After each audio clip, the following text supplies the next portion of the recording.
محترم سامعین، السلام علیکم ورحمۃ اللہ وبرکاتہ۔ بسم اللہ الرحمن الرحیم۔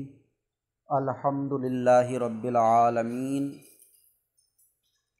والصلاة والسلام علی محمد سید المرسلین وعلی آلہ واصحابہ اجمعین۔ اللہم افتح علینا حکمتک وانشر علینا رحمتک یا ذا الجلال والاکرام۔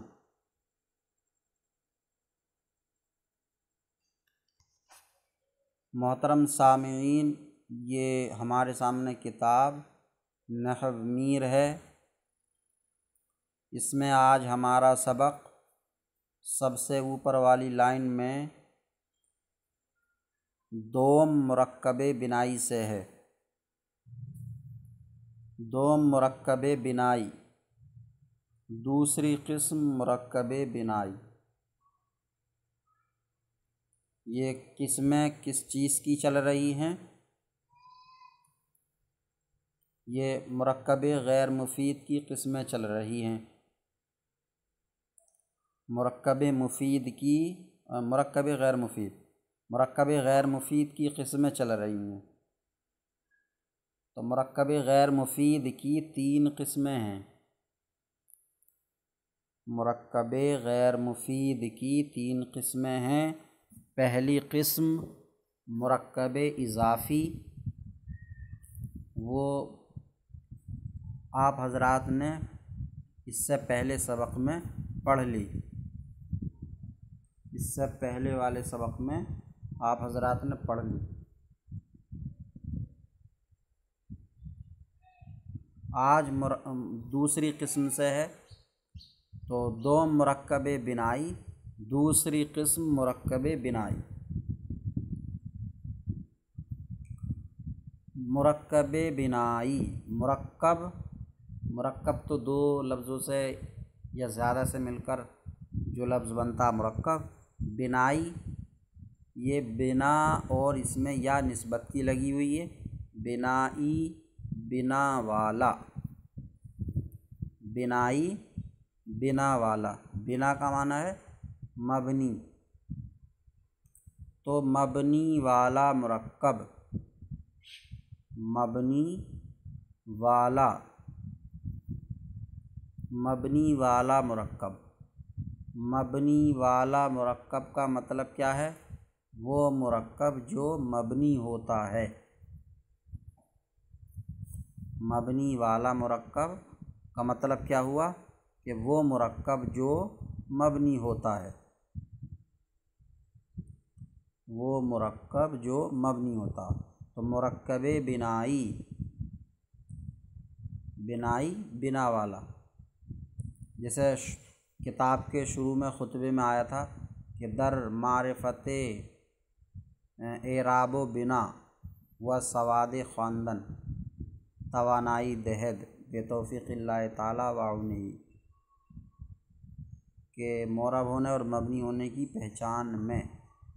تو بنا کا معنی ہے مبنی ہونا یا مبنی، تو اور یا نسبت کی لگ گئی، جیسے رامپوری، مراد آبادی، راجستھانی۔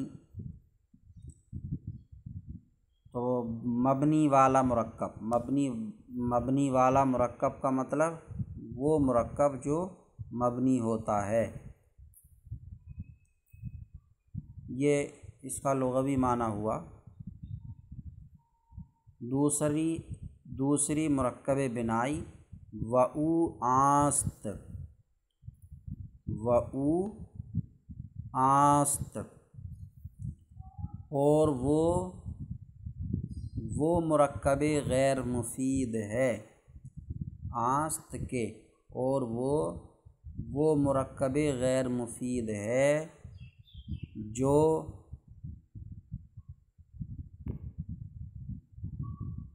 وہ مرکب غیر مفید ہے کہ دو اسموں کو ایک کر دیا گیا ہو، کہ دو اسموں کو ایک کر دیا گیا ہو۔ دو اسموں کو ایک کر دیا گیا ہو، و اسم دوم متضمن حرف باشد، حرفی نہیں ہے یہ حرف۔ میں نے پہلے بتا دیا ہے کہ پہلی پرانی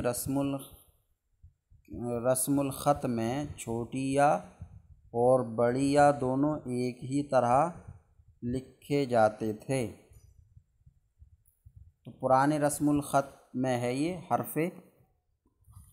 دوسرا اسم دوم دوسرا اسم کسی حرف کو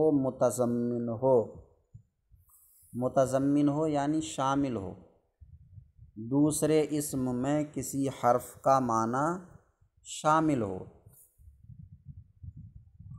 جیسے احدی عشرہ۔ تو احدی عشرہ یہ مرکب بنائی ہے۔ اب اس میں کون سے دو اسم ہیں جن کو ایک کر دیا گیا ہے؟ تو ایک احد اور دوسرا عشر۔ تو یہ احد اور عشر یہ دو اسم ہیں، ان دونوں کو ملا کے ایک کر دیا گیا، اور عشر جو ہے یہ حرف کو متضمن ہے، یعنی اس میں ایک حرفی معنی ہے، یا اس سے پہلے ایک حرف پوشیدہ ہے۔ وہ حرف کیا ہے؟ واو۔ تو اصل ہے اس کی احدٌ و عشرٌ، احدٌ و عشرٌ، تو اس حرف کو گرا کر دونوں کو ایک کر دیا گیا، تو یہ مرکب بنائی ہو گیا۔ اب یہ مبنی رہنا ہے، کیونکہ مرکب بنائی کا مطلب ہی ہے مبنی والا مرکب، یعنی وہ مرکب جو مبنی ہوتا ہے۔ تو احد بھی مبنی ہوگا اور عشر بھی۔ اب مبنی کے آخر میں کوئی حرکت ہوتی ہے، جو حرکت یا سکون ہوتا ہے جو ہر حال میں آخر میں باقی رہتا ہے، تو اس کے آخر میں کیا رہے گا؟ فتحہ۔ تو دونوں فتحے پر مبنی ہوں گے، احدی عشرہ۔ تو دوسری قسم مرکب بنائی، اور وہ مرکب غیر مفید ہے کہ دو اسموں کو ایک کر دیا گیا ہو اور دوسرا اسم کسی حرف کو شامل ہو، جیسے احدی عشرہ۔ تا تسعۃ عشرہ، تا کا معنی تک، تسعۃ عشرہ تک۔ احدی عشرہ کا معنی ہے 11، احدی عشرہ کا معنی ہے 11، تو یہ 10 اور 1، احدی عشرہ 10 اور 1، جو حرف کے معنی کو شامل ہے 10 اور 1۔ تو یہ 11 سے تسعۃ عشرہ یعنی 19 تک، 19 تک کے عدد مرکب بنائی ہیں۔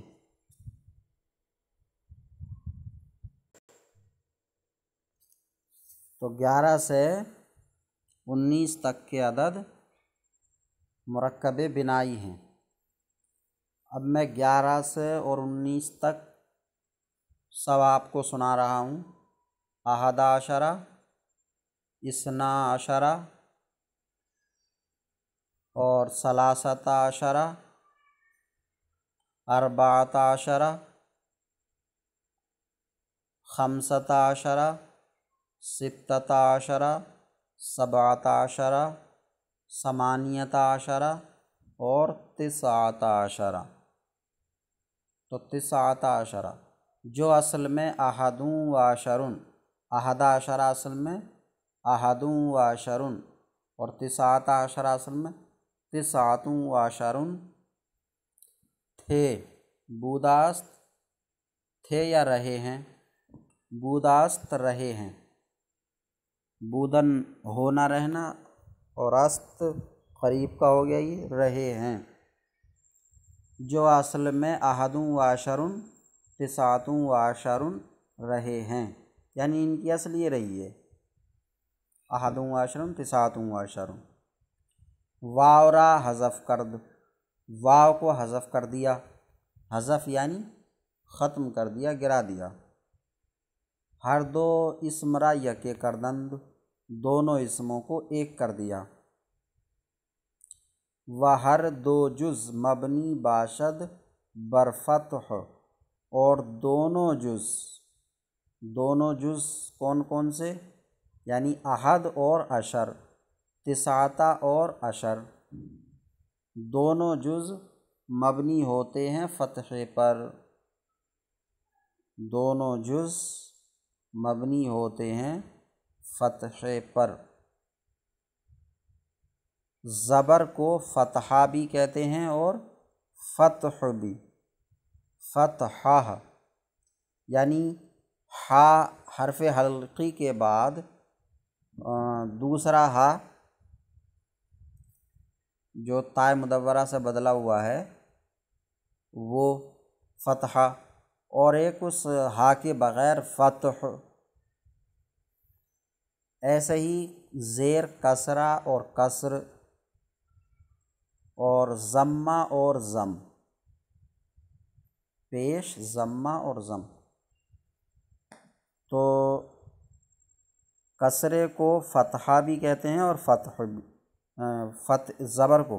زبر کو فتحہ بھی کہتے ہیں اور فتح بھی، زیر کو کسرہ بھی کہتے ہیں اور کسر بھی، پیش کو ضمہ بھی کہتے ہیں اور ضم بھی، لیکن الگ الگ وقت میں۔ اگر زبر مورب پر ہو، زبر مورب پر ہو تو اس کو فتحہ کہتے ہیں، فتح نہیں۔ جیسے زیدن، تو زیدن پر کہیں گے زبر ہیں، فتحے ہیں یا فتحہ ہے، فتحہ ہے کہیں گے، فتح نہیں کہیں گے کیونکہ زید مورب ہے۔ اور اگر زبر مبنی پر ہو تو اس کو فتح بولتے ہیں، اس کو فتح۔ جیسے فعل مبنی ہے، یہ ماضی ہے، تو اس کے آخر میں فتح ہے۔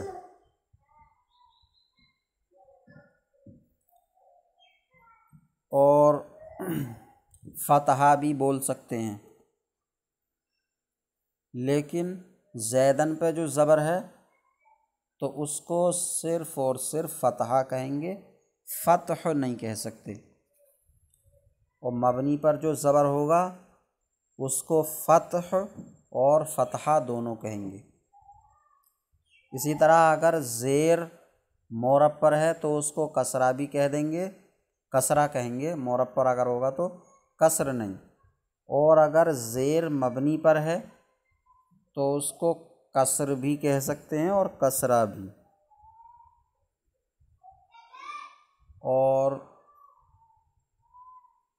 پیش مورب پر ہو تو اس کو ضمہ کہیں گے، ضم نہیں۔ اور اگر مبنی پر ہو پیش تو اسے ضمہ بھی کہہ دیں گے اور ضم بھی۔ تو خلاصہ یہ ہوا کہ فتح اور کسر اور ضم یہ صرف اور صرف مبنی کی حرکت کو کہا جاتا ہے، مورب کی حرکت کو فتح یا ضم یا کسر نہیں کہہ سکتے۔ تو اب کیونکہ یہاں مبنی کی حرکت کو بیان کرنا ہے تو اس لیے کہا کہ دونوں جز فتح پر مبنی ہوتے ہیں، فتح پر، دونوں جز فتح پر مبنی ہوتے ہیں، اثنا عشرہ کے علاوہ۔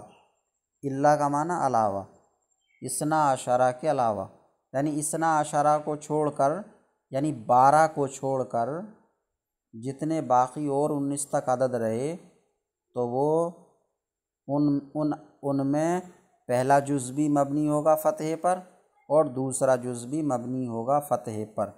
اثنا عشرہ میں دونوں جز فتح پر مبنی نہیں ہوں گے۔ اسنا عشرہ میں دونوں جز فتح پر مبنی نہیں ہیں، اس میں پہلا جز معرب ہے اور دوسرا فتح پر مبنی ہے۔ تو الا اسنا عشرہ کے سوا کہ جز اول معرب است کہ پہلا جز معرب ہے اور دوسرا جز مبنی ہے، مبنی بر فتح پر مبنی۔ آج کا ہمارا سبق اتنا ہی ہے۔ اللہ تعالیٰ سے دعا ہے کہ سبق کو سمجھنے اور یاد کرنے کی توفیق عطا فرمائے۔ ایک بار میں صرف ترجمہ اور کر رہا ہوں۔ دوسری قسم مرکب بنائی، اور وہ مرکب غیر مفید ہے کہ دو اسموں کو ایک کر دیا گیا ہو اور دوسرا اسم کسی حرف کو شامل ہو، جیسے احد عشرہ، تسعۃ عشرہ تک، جو اصل میں احد و عشر اور تسعۃ و عشر رہے ہیں۔ واو کو حذف کر دیا، دو اسموں کو ایک کر دیا اور دونوں جز فتح پر مبنی ہوتے ہیں، اسنا عشرہ کے علاوہ کہ پہلا جز معرب ہے۔ السلام علیکم ورحمۃ اللہ وبرکاتہ۔